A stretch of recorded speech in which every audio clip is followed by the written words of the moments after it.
যেতিয়া সৎগুণ কি আছিলে ৰাধিকা সতি কি কৈছিলে স্বামী যাব স্বামী যুগ ধ্যান স্বামীৰ কুশলবিনে নিশ্চিত হোৱান স্বামীকণ নুসুধিকতো নকৰো গমন স্বামীকণ নিদিয়া আগে নকৰো ভোজন এই মুখে মুখে কথা চিদুৰ নকৰো তৰ কহিলো সকলো কথা শ্ৰীমন্ত শংকৰ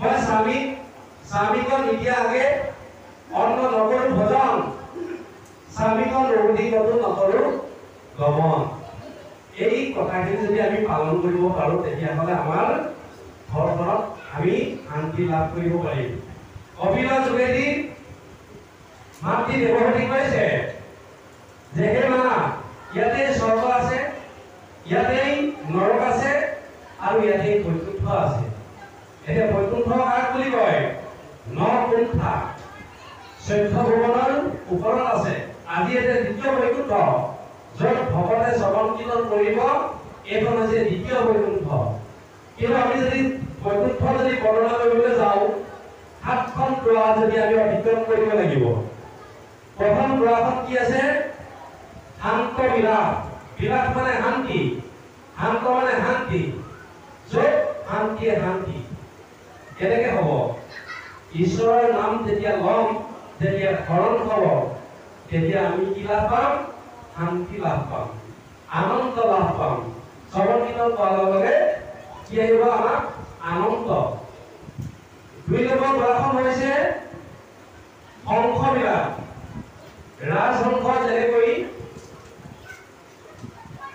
পানীৰ পৰা যেনেকৈ গাখীৰ বাছি আনিব পাৰে ঠিক আমি ভাল কি বেয়া কি ন্যায় কি অন্যায় কি এই কথাখিনি বিশ্লেষণ কৰি আমি সৎগুণ লৈ বেয়া গুণটো পৰীক্ষা কৰিব লাগিব ৰাজহাঁস মানে সেইটো হৈছে মানে শংখ বিলাস তাৰপিছত আছে শ্বেত বিলাস শ্বেত মানে কি বগা বগা সত্যপতি শুদ্ধপতি আমি সদায় শুদ্ধ দেখিব লাগিব কিন্তু আমি সদায় আমাক বেয়া দেখো যেনেকৈ আপুনি যদি এখন যদি ৰঙা চশমা পিন্ধে যদি বেলেগক চাই ৰঙাই দেখিব যদি আমাৰ ভাৱনাবিলাক যদি শুদ্ধ হয় তেতিয়া আমি আনকো শুদ্ধই দেখিম দুজন ভকতে আলোচনা কৰি আছে যে অশোক বনৰ তাত মানে ভাও ধৰি হনুমান তাত উপস্থিত হৈ আছে দুজন ভকতে যেতিয়া ভাগৱতৰ আলোচনা কৰি আছে তেতিয়া কৈছে যে অশোক বনৰ যিবিলাক ফুল আছে সেইবিলাক বগা তেতিয়া হনুমানে মানে ৰ'ব নোৱাৰি তেওঁ স্বপ্ন মানে গুচাই তেওঁ কি কৰিলে ক'লে যে ৰাৱণে যেতিয়া সীতাক হৰণ কৰিছিলে তেতিয়া অশোক বনত মই আছিলো সেই অশোক বনৰ ফুলবিলাক প্ৰকৃতাৰ্থত ৰঙা আছিল তেতিয়া ইজন বাকীজন মানে ব্যাখ্যাকাৰে কৈছে যে সেই হনুমান প্ৰকৃতাৰ্থত অশোক বনৰ ফুলবিলাক বগা আছিলে যেতিয়া ৰাৱণে সীতাক হৰণ কৰিছিলে তেতিয়া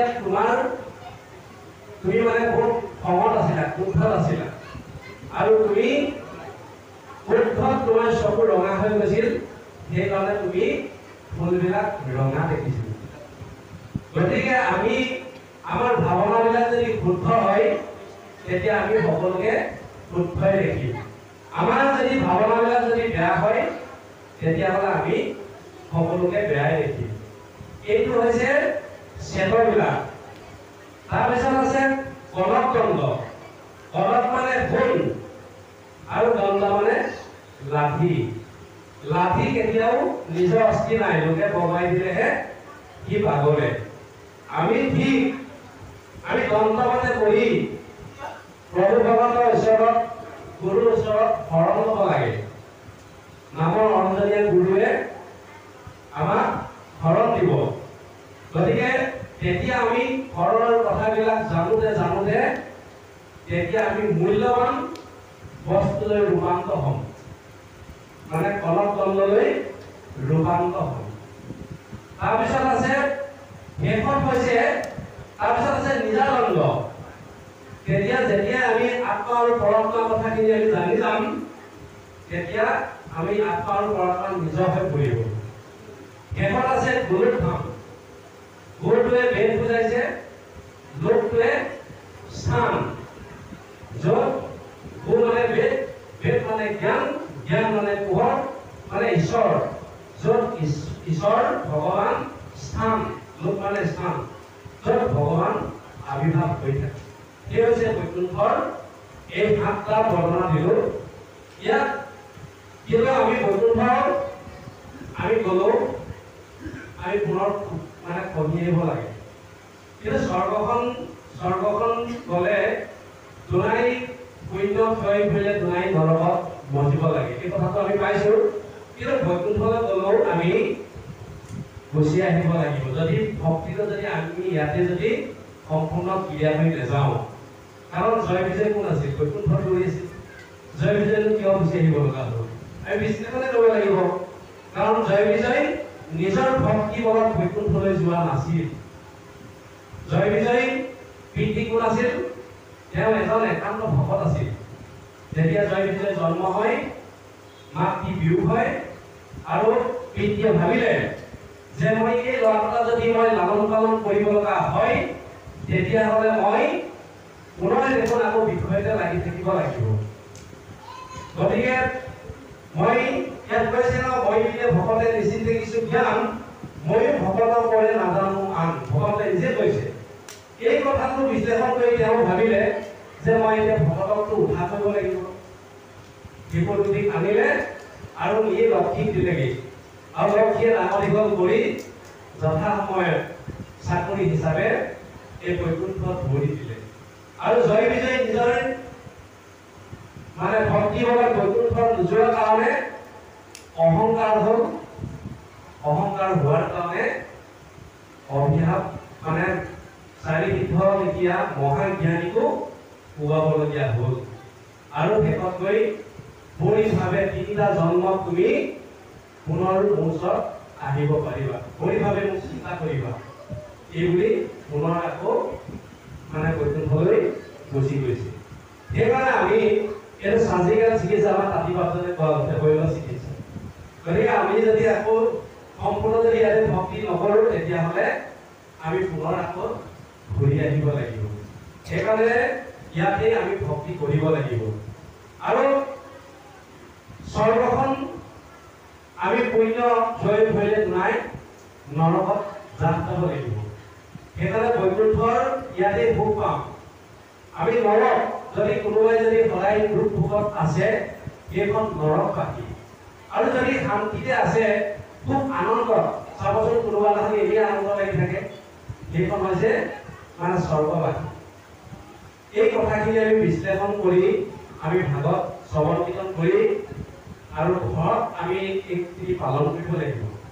বিশেষকৈ আমাৰ ঘৰখনত যদি আমি পালন নকৰোঁ, য'ত বোলে শ্ৰৱণ কীৰ্তনক একেবাৰ নাচাবিবি পাপি কিন্তু গৃহস্থ ওচৰ, য'ত শ্ৰৱণ কীৰ্তন কৰে তাত তুমি নাযাবা, এই বুলিতো কলি মানে পৰামৰ্শত মানে আদেশ দি থৈ গৈছে।